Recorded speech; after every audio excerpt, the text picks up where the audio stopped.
আপনাদের মাধ্যমে প্রিয় দেশবাসীকে আমি আবারও আজকের পবিত্র ঈদুল ফিতরের ঈদ শুভেচ্ছা জানাচ্ছি। ঈদ মোবারক।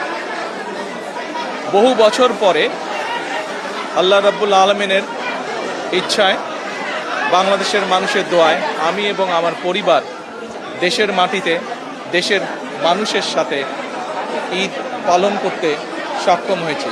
তার জন্য আমি প্রথমেই আল্লাহ রাব্বুল আলামিনের দরবারে শুকরিয়া আদায় করছি। আমি এই দেশের একজন নাগরিক হিসাবে আল্লাহ রাব্বুল আলামিনের কাছে দোয়া করি যেন আল্লাহ আমাদেরকে সেই রহমত দেন। আজ এই ঈদে বাংলাদেশের মানুষ যতটা নির্বিঘ্নে বা যতটা শান্তিতে ঈদ উদযাপন করতে সক্ষম হয়েছে, ইনশাল্লাহ ভবিষ্যতের ঈদগুলোতে যেন আরও বেশি শান্তিপূর্ণভাবে আমরা ঈদ উদযাপন করতে সক্ষম হই, দেশের সকল শ্রেণী পেশার মানুষকে সাথে নিয়ে।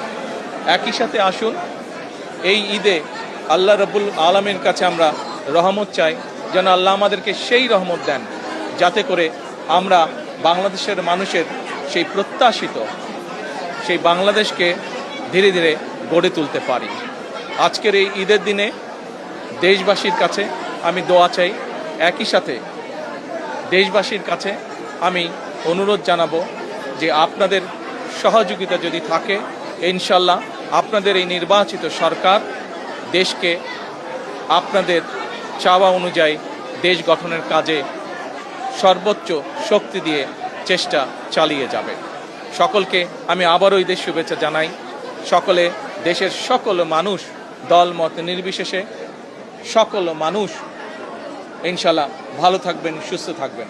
আজকের এই দিনে আমরা আবারও গভীর শ্রদ্ধার সঙ্গে স্মরণ করছি 1971 সালে যারা জীবন বাজি রেখে এই দেশকে স্বাধীন করেছিলেন, সেই শহীদ, সেই হতাহত মুক্তিযোদ্ধাদেরকে আমি একই সাথে স্মরণ করতে চাই 2024 সালের ছাত্র জনতার গণ আন্দোলনের মাধ্যমে এই দেশকে স্বৈরাচার মুক্ত করতে গিয়ে যারা শহীদ হয়েছেন, যারা হতাহত হয়েছেন, সেই সকল গণতন্ত্রের যোদ্ধাদেরকে, সেই সকল গণতন্ত্রে শহীদ হওয়া মানুষগুলোকে, তাদের সকলের আত্মার মাগফিরাত কামনা করছি। সকলকে আবারও ঈদের শুভেচ্ছা। ঈদ মোবারক।